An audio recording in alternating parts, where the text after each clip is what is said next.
Keep growing the best career counsellor. Hello दोस्तों, आप अगर इस वीडियो तक आए हैं तो आप बेशक ही टेक्सटाइल इंजीनियर हैं, या फिर टेक्सटाइल इंजीनियरिंग स्टूडेंट हैं, या फिर आप टेक्सटाइल कोर्सेज में एडमिशन लेने की सोच रहे हैं। तो आपका स्वागत है, आप बिल्कुल सही जगह आए हैं। हम अब यहाँ सिर्फ आपके मतलब की ही बातें करने वाले हैं, जो आपको जरूर ही अपने करियर के बारे में क्लियर कर देंगी। टेक्सटाइल इंजीनियरिंग के बाद आपके पास जो मुख्य ऑप्शंस रहते हैं, नंबर 1 जॉब, नंबर 2 बिजनेस। इसमें हम फ्रीलांसिंग को नहीं ले रहे हैं, जबकि फ्रीलांसिंग से भी आजकल लोग बहुत सा पैसा कमा रहे हैं। तो पहले हम बात करते हैं जॉब्स की। यहाँ भारत में हम लोग जॉब्स को भी दो तरह से डिफाइन करते हैं।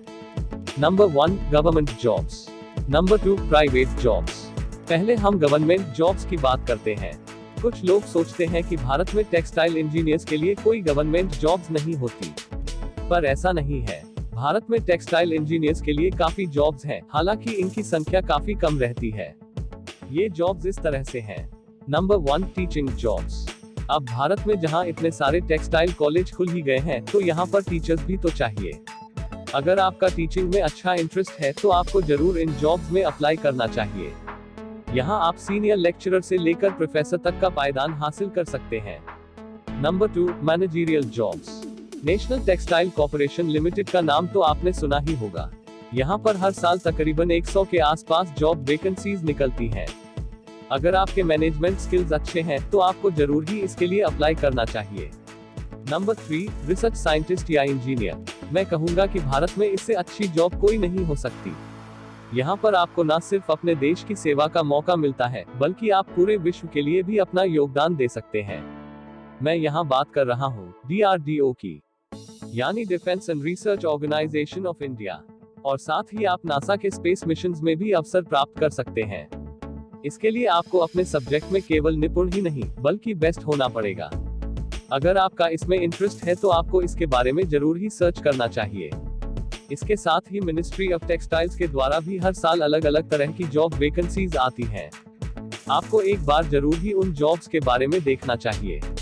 ये तो बात हुई टेक्सटाइल की कोर जॉब्स की, पर आप एक बार ग्रेजुएट हो जाएं तो आप और भी बहुत सी जॉब्स के लिए अप्लाई कर सकते हैं। ये जॉब्स हैं Indian civil services, bank jobs, state public service commission jobs, Indian armed forces, और वो सारी जॉब्स जो ग्रेजुएशन बेसिस पर आप भर सकते हैं। अब हम बात कर लेते हैं प्राइवेट जॉब्स की। भारत में प्राइवेट सेक्टर में भी बहुत सी कंपनियां हैं जो टेक्सटाइल इंजीनियर्स को जॉब्स देती हैं। ये जॉब्स हैं नंबर 1 मेडिकल टेक्सटाइल इंजीनियर। जैसा कि नाम से ही पता लग रहा है, इनका काम वो फैब्रिक और कपड़ा बनाना होता है जो मेडिकल सप्लाईज में, घरेलू सामान में, फर्निशिंग और डेकोरेशन में इस्तेमाल होता है। इसके साथ ही दूसरे डिपार्टमेंट जैसे मार्केटिंग और सेल्स को टेक्निकल एडवाइस भी यही देते हैं। Number 2 production engineer. इनका काम इंडस्ट्री में प्रोड्यूस हो रहे प्रोडक्ट्स की जांच करना होता है। साथ ही इनको ध्यान रखना पड़ता है कि प्रोडक्शन कॉस्ट कम से कम हो सके। नंबर 3 ऑपरेशन या management trainee. Operation trainee industry में अपने सीनियर्स के नीचे काम करते हैं। वे अलग अलग डिपार्टमेंट में, जैसे कि मर्चेंडाइजिंग में, प्रोडक्शन प्लानिंग में, प्रोडक्शन सपोर्ट में या इंडस्ट्रियल इंजीनियरिंग में भी काम करते हैं। Number 4 quality control supervisor. इनका काम प्रोडक्ट की मेजरमेंट, फिटिंग, क्वालिटी आदि को दोबारा चेक करना या रिव्यू करना होता है, जिसके बाद इनके अप्रूवल से ही आगे का कार्य शुरू किया जाता है। Number 5 process improvement engineer. इनका मुख्य काम रूट कॉज एनालिसिस करना होता है, जिससे पता चलता है कि पूरी प्रोसेस में कहां पर इंप्रूवमेंट की गुंजाइश है, और इसके बाद उस इंप्रूवमेंट को करके आगे का कार्य किया जाता है। भारत में जो कंपनियां टेक्सटाइल इंजीनियर्स को सबसे ज्यादा नौकरियां देती हैं, वे हैं Indian Textile Company Private Limited, Soma Textiles और Industries Limited, Century Textile and Industries Limited, Bombay Dyeing, Bombay Rayon Fashions Limited, Arvind Limited, Fabindia Overseas Private Limited, Grasim Industries Limited. ये तो हुई जॉब्स की बात, और अब हम बिजनेस के बारे में बात कर लेते हैं।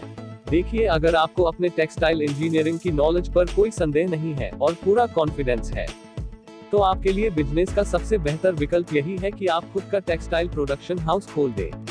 इसके लिए आप भारत सरकार द्वारा चलाई गई स्कीम्स के तहत सब्सिडी और कम इंटरेस्ट वाला लोन भी ले सकते हैं। पर एक बात आप हमेशा ध्यान में रखें कि बिजनेस करने के लिए प्रोसेस की नॉलेज से कई अधिक जरूरत बिजनेस स्किल्स की होती है। तो अगर आप बिजनेस कर ही रहे हैं तो सबसे पहले अपने marketing skills, selling and persuasion skills और दूसरे बिजनेस स्किल्स को अच्छे से सीख लें।